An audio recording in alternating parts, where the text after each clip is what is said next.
Picture this. You finally have full control over your time, the ability to work on any projects that excite you, and to make full use of your abundant creativity. You're starting a business. But if you have ADHD, you know that the freedom that comes with being your own boss can quickly turn into overwhelm and paralysis. So how do you build a business without falling in those traps? In this video, I'm breaking down the 4 principles that made all the difference for me when I was transitioning from being an employee to an entrepreneur. Make sure you stick around until the end because I'll be sharing the one mindset shift that allowed me to go from posting 2 videos a year only to 4 videos a month. Principle number 1, take everything as an experiment. When I left my last job, I decided to travel for a month to challenge myself, disconnect, and gain clarity. By the end of the trip, I was more than motivated to turn my YouTube channel into a real business. But one thing was still bothering me: inconsistency. I had posted on average 3 to 4 videos a year, but I was aiming for 1 per week. It really felt overwhelming because I didn't know why I hadn't been capable of doing so. So I had to get to the root of the problem. And while doing this, I realized that I'd never really given myself a clear deadline for posting a video.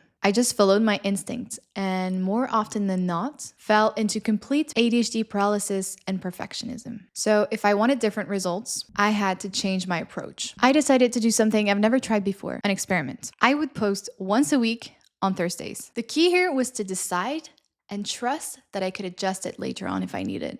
In the past, I was too scared of taking those very, very small, tiny decisions because I was scared that they wouldn't be perfect and couldn't go back and change them if I needed to. By treating everything as an experiment, the stakes feel lower, the fear diminishes, and the process becomes more fun and creative. Principle number 2. Create your accountability scaffolding. As an employee, I had a manager, colleagues, and structured work hours that kept me on track. As an entrepreneur now, that structure completely disappeared. Suddenly, it was just me, myself, and I. No one to set deadlines, no one checking in. I was alone. At first, this freedom felt exhilarating. I was so happy to finally be able to do my own thing. But within weeks, I was completely lost and confused. Should I go all in on YouTube? Should I post on other platforms, build a tech startup, become a full-time photographer, or do all those things at the same time? I shared those feelings with a friend who suggested I get coached. As I started thinking whether it'd be a good idea, I remember clearly a time in my career where everything had changed.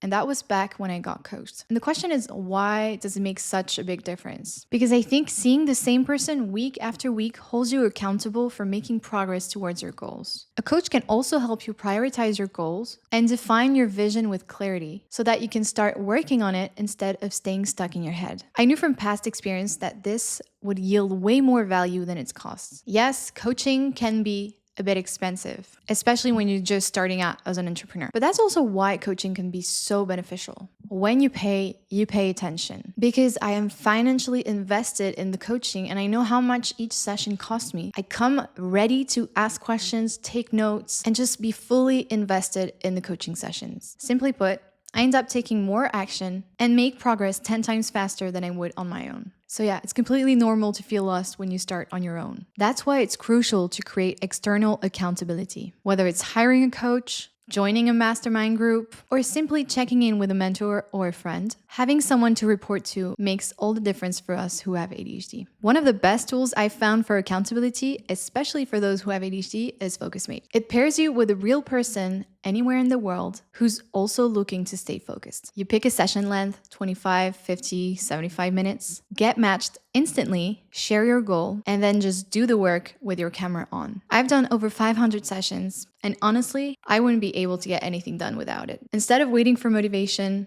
I book a session and just start working. And the best part is, you can try it for free for 3 sessions a week. And if you want to upgrade to unlimited sessions for a whole year, this costs less than $90, an insane value for what you get. Click the link in the description, book your first session, and see how much you can get done with FocusMate. Principle number 3, tackle the fantasies in the real world. So my ADHD brain is like a popcorn machine. Ideas pop up constantly, even when I wake up in the middle of the night. Mind wandering is one of our biggest superpowers, but it also creates a dangerous illusion. feeling like we're making progress when we're actually just stuck in our heads. I constantly daydream about a successful future, selling 1,000,000 copies of a book, hosting an award-winning ADHD podcast, and making millions doing what I love. Although this kind of visualization can be really motivating, it can also be quite toxic. The problem is not dreaming big. It's believing that those dreams should be a reality right now and feeling bad that they're not. I kept comparing my current self to my imagined future self, and it made me feel like I wasn't making any progress, even though I am. So to break free from this cycle, I started externalizing my thoughts. I use a leather-bound Leuchtturm notebook for brain dumping, and I put everything on the page, all the ideas, projects, fantasies,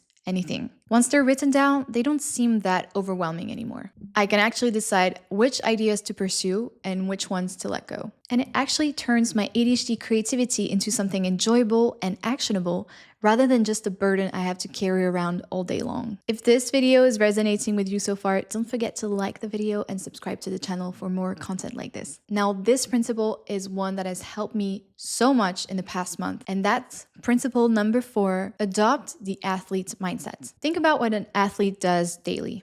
They train, they recover, and they fuel their body to perform at their best. They don't just show up on game day and hope for the best. They prepare obsessively because they know that their body and their mind are their most valuable assets. Entrepreneurship is kind of the same. You are the asset. Your brain, your body, your mindset. These are the tools that will create value for others and determine your success. When I got back from Costa Rica, I made a pact with myself. If I wanted to succeed as an entrepreneur, I had to invest in myself first. That meant reading books and listening to podcasts on business and finance to grow intellectually, getting a gym membership to optimize my physical and mental energy, eating nourishing meals to sustain my creativity and focus, and yes, stocking up on matcha to keep my brain sharp. And just like athletes, I committed to balancing exertion and rest, working hard, but also recovering smartly. 1 month into this experiment, and I can confidently say, past Candace made the right call. Obviously, it's not perfect. I still eat way too much sugar, and I actually want to make a video about this. If you're interested in the effects of sugar on ADHD, leave a comment down below. But overall, treating my health as an investment has massively improved my productivity and focus. Your entrepreneurship journey is not about following a clear set of guidelines. It's about crafting a life that plays to your ADHD strengths. Take these insights, adjust them to your life and your ADHD brain,